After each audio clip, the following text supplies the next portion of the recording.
Udumo kuNkulunkulu kweliphezulu nokuthula emhlabeni kubantu abathokozelwa nguye. Babunze bantu yakubingelela ndlalifa izulu ngithi uJesu Kristu inkosi.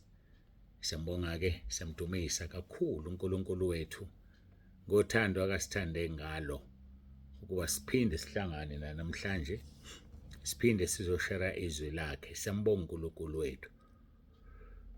Muhle ngendlela emangalisayo. Sitinane-ke ngomgqibelo. Angiqale ngokuthi ngixolise kakhulu ukuthi inkonzo Saturday yafika late. Ngiyacela ningixolele, sasixakeke kakhulu ngomgqibelo. Inkonzo naze nayithola very late. Kangokuba ngisho nathi uqobo lwethu salala very late. Siyacela-ke nisixolele kakhulu. Sibongeke ngesonto silaphaya eWillowfontein. Kahlehle sasise-Willowfontein ngawo umgqibelo.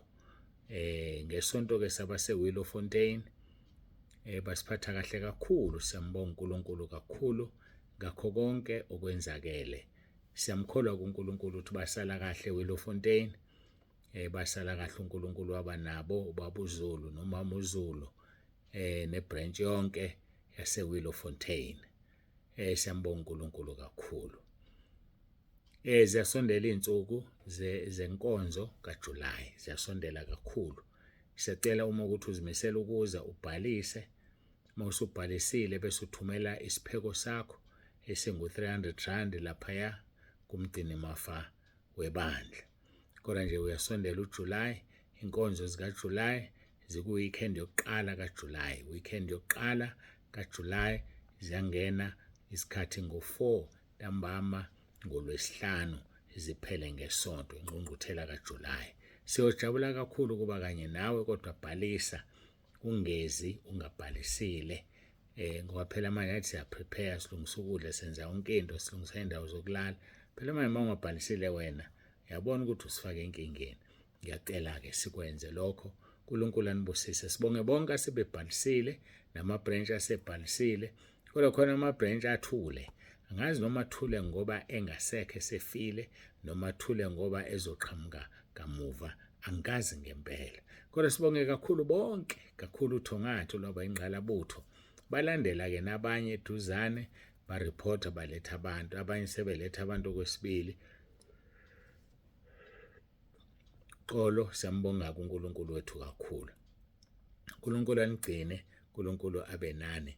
Ngicela uguqa-ke ngikhuleke siye ekhaya ezulwini siyolanda izwi ukuba uNkulunkulu wethu akhulume kanye nathi noma akhulume nathi ngomoya wakhe oyingcwele. uJesu Kristu uyinkosi.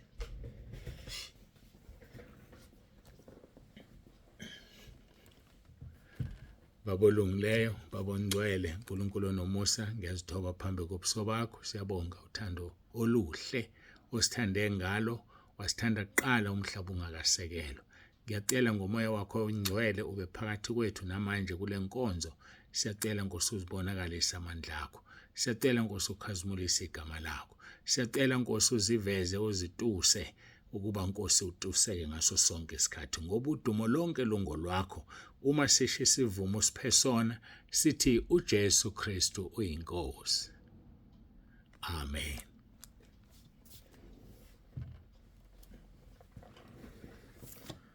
Siyambonga uNkulunkulu wethu kakhulu, siyamdumisa.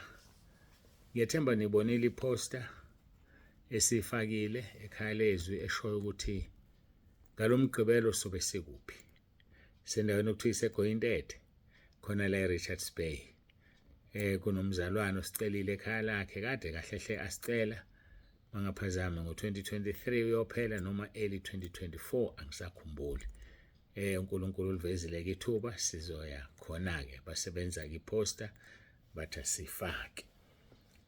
Kunento engithanda ukuyikhuluma ukuze iposter yethu ibe standard.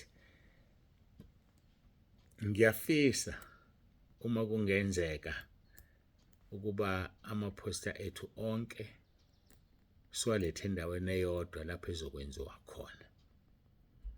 Kuyasiza lokho ezweni le-fraud ngoba yenziwe i-fraud. Ngiyakhumbula ngisabeke amatende babeka kube nabafundisi abasenga ezimithiyo okungukuthi baqamba amanga. Ake ngenze nje example. Umuntu amisitende athi kuze ubaba uNsibande, ngikhuluma ngobaba uNsibande odumileyo, hayi lo khuluma ngisho odumile, angithi ngiyalinganisa, mhlawumbe udumile. So besinobaba uNsibande bagcwala abazalwane, kanti ubaba uNsibande akazinakwazi, akazange azatshelwe kusetshenziswa igama lakhe. Lisetshenziswa igama lakhe, bafika abantu bathi bamfuna ukuthi ufelwe imoto, kusho wonke amanga lawo, kanti bekwaziwa ukuthi ngeke bafuna umnikela abantu, bafuna ninikele. So ke siyafisa kungenzeki nala kube khona ama-fake invitations, ngoba lento ingenziwa endaweni eyodwa, wonke umuntu uyayenza nje bese eseyafakwa ekhaya lezwi. Khona abazowenza benza izinto ngobaba uNsibande, ubaba uNsibande engekho lapho engazi lutho. Okwamanje angizuyimemezela la indawo esokwenza kuyo.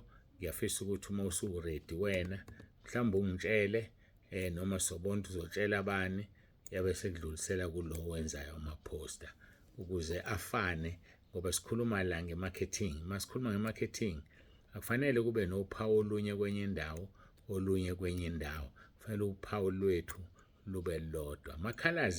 Amakhalazi ebandla awu-blue no-light blue, blue and light blue, amakhalazi ebandla. Lokho kuyosisiza ukuthi nama-poster ethu masiwenza ekungenani asondele kulawo makhalazi. Hayi-ke angidlule lapho. Siyake enkonzweni, sagcina siqhubekeni ngayo inkonzo yentshumayelo yasentabeni ngomgqibelo noma yafika late. Intshumayelo yasentabeni sofunda-ke ngokaMathewu chapter 5 uverse 8 kuphela nje. Babusisiwe abanenhliziyo ehlanzekileyo ngokuba bayakumbona uNkulunkulu. Babusisiwe abanenhliziyo ehlanzekileyo. Injani yakho inhliziyo? Ayinawo nje amaqhubu. Injani yakho inhliziyo? Ayithuki uNkulunkulu uma ukhuleka? Injani yakho inhliziyo? Ayizigayi nje ibozi ngesinye isikhathi, uthukuthela uze ugane unwabo kodwa ukufihle? Injani yakho inhliziyo? Babusisiwe abanenhliziyo ehlanzekileyo ngokuba ibona abayokumbona uNkulunkulu. Sigcine phike ngomgqibelo. Sikhuluma ukuthi masisondele izinhliziyo zethu zifafaziwe ngegazi likaJesu. Kwakuyizwe sithola amaHebheru 10 verse 22. Masisondele ngenhliziyo eqinisileyo ngokwethemba okupheleleyo kokukholwa. Zifafaziwe izinhliziyo zethu kungasekho uvalo lokubi, umzimba wethu ugeziwe ngamanzi acwebileyo. Ayikho into esemqoka njengokugeza ngamanzi acwebileyo. Ayikho into esemqoka njengokuvuma izono kumuntu osezivumile wathethelelwa. Ngoba ukugeza ngamanzi angcolile ukuya kumuntu uyovuma izono kuye kodwa ongakaze azivume. Uyovuma izono kuye akagcotshiwe uNkulunkulu, agcotshela uvuma isizono. Uyovuma izono kumuntu ozobe uyashawude ngezono zakho. Uyogeza ngamanzi angcolile lapho. Khona la sikhuluma ngamanzi acwebileyo, usho njalo amaHebheru chapter 10 verse 22. Masisondele ngenhliziyo eqinisileyo ngokwethemba okupheleleyo ngokukholwa. Zifafaziwe izinhliziyo zethu kungasekho valo lokubi, umzimba wethu ugeziwe ngamanzi acwebileyo. Ugezaphi wena? Ubani lo okukhulekelayo? Angiyabuza ukuthi ubani okukhulekelayo. uNkulunkulu-ke ngiyamkholwa uzoyicacisa lenkonzo kuwe kakhulu. Uma-ke ingaphakathi selihlanziwe, umphefumulo usuhlanjululiwe, izinhliziyo zifafaziwe, inhliziyo iba mhlophe. Babusisiwe abanenhliziyo ehlanzekileyo ngoba umbona uNkulunkulu. Ukuze ibe mhlophe inhliziyo, akuhlanjulule umphefumulo, inhliziyo ifafazwe, inhliziyo-ke izoba mhlophe. Okwesibili, unembeza ube muhle, ube mhlophe, uphatha imfihlakalo yokukholwa kube nokukholwa okungazenzisi. Ukukholwa okungazenzisi. Yazi khona abantu abazenzisayo ngokukholwa, kuye ngokuthi ufunani. Insizwa nje izokholwa 2 full years, kanti izolanda intombi yayo la ekhonza la, ifuna ikholwe intombi ukuthi cha usindise ubani, kanti izoyilandela yona nje. Ulandela bani? Umlandelelani? Uboneni? Uyawubona ibhodo eliconsayo nje. Qaphela, Jesu ubona inhliziyo yomuntu. Qaphela, Jesu ubona konke esikwenzayo sikubone ngamehlo aphilileyo. Anjani awakhe amehlo? Injani yakhe inhliziyo? Ngithi mina ingaphakathi selihlanziwe, umphefumulo uhlanjululiwe, inhliziyo ifafaziwe. Inhliziyo iba mhlophe, unembeza ube mhlophe, ngoba phela uphatha imfihlakalo yokukholwa, ube nokukholwa okungazenzisi. Ngoba ukwazi ukuphatha imfihlakalo yokukholwa kodwa bese uyazenzisa. No, asizenzisi. Siyamkhonza uNkulunkulu wethu futhi siyamthanda. Uma ngingaphathi selihlanziwe, umphefumulo usuhlanjululiwe. Masibheka incwadi yokuqala kaTimotheyu chapter 1 verse 5. Kepha umgomo nomyalo uluthando oluvela enhlizweni emhlophe. Uthando maluvela enhlizweni emhlophe ayingcolile. Hayo engcolile. Ngamagama kucacile sikhuluma ngothando lomjolo la ngoba luvela enhlizweni emhlophe. Akuveli okungekhona kaNkulunkulu enhlizweni okungeyona kaNkulunkulu. Kufanele thina sibe isibonelo. Kufanele thina sihambe njengoba uKristu ahamba.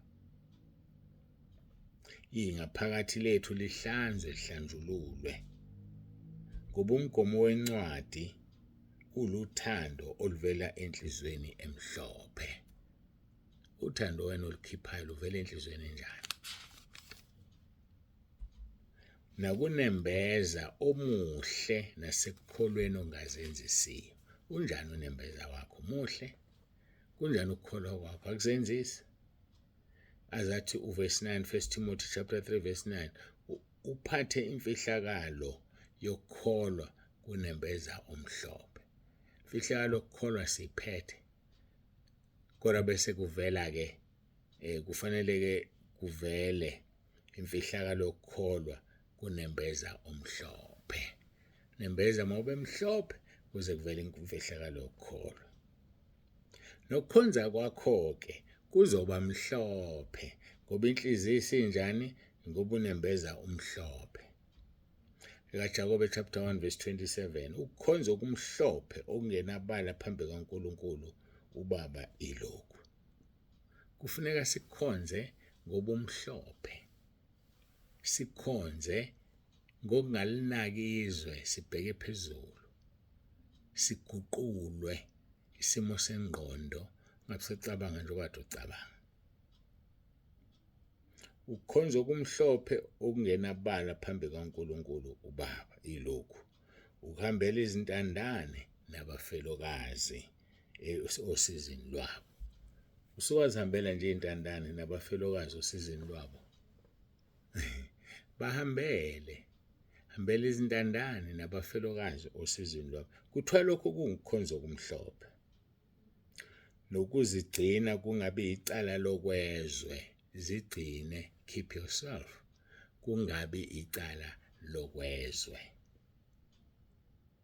Athi umpostoli Paul uma kuwukuthi khona icala olibekwayo makube icala lokuthandana. Thanda umakhelwane wakho njengoba uzithanda wena.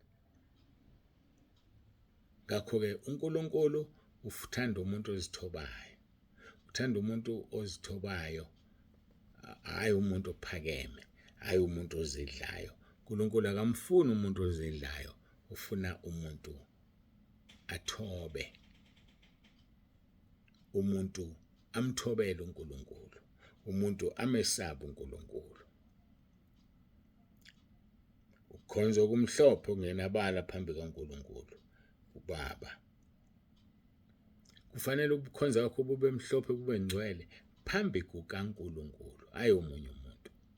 Automatically makunomuntu oseduze kwakho usezokubona, kodwa kufanele simkhonze sazi ukuthi uNkulunkulu okufanele asincome, uNkulunkulu okufanele asibonge, hayi abantu.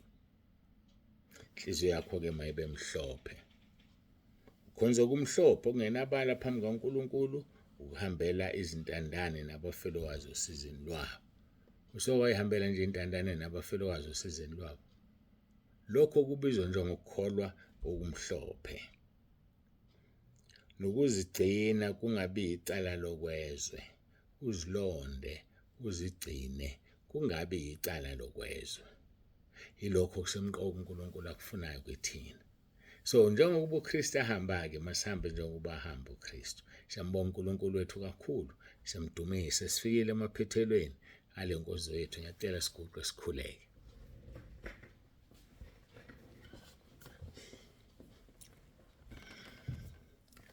Baba wethu ongcwele, uNkulunkulu wethu nomusa, siyathoba phambi kobuso bakho, sibonga uthando sithande ngalo. uNkulunkulu sisize singabe ngabalizwayo singalenzi, kodwa masibe ngabalizwayo izwi lakho silenze. Siyabonga kakhulu ngakho konke nangemfundiso ezivela kuwena. Sisize uqhubeke Nkosi usiphe umoya wokuhlukanisa, sihlukanise umoya. Ngiyabonga Nkosi, udumo lonke lungolwakho lukufanele. uJesu Kristu uyinkosi. Amen. Ngiyathanda ukucacisa-ke ngiveza ukuthi bazalwane, sithole umbiko izolo ukuthi umama kaBaba uZulu, umfundisi uZulu siyamazi ola eRichards Bay, uma ngingekho bashintshana noBaba uMthembu, umfundisi uZulu, nomprofetikazi uMkhonto. uBaba uZulu-ke kuhambe umama wakhe ozala yena. Umama kaBaba uZulu usishiyile emhlabeni, uhambile. Ngithi angiriphothe-ke ekhaya lezwi, ngiriphothe entabeni yendlu kaJehova kuyabonelelwa. Sithinda uduzo yonke mayisondele khona. Ngokugcinwa inkosi-ke siyafisa ukuthi ntambama siye khona sihambise umkhuleko kuleke eshowe kubo kaBaba uZulu. uNkulunkulu anigcine, uNkulunkulu anibiyele. Sinithanda nonke emakhaya, niwubeke umndeni emkhulekweni. uJesu Kristu uyinkosi. Babunzibande useyavalelisa.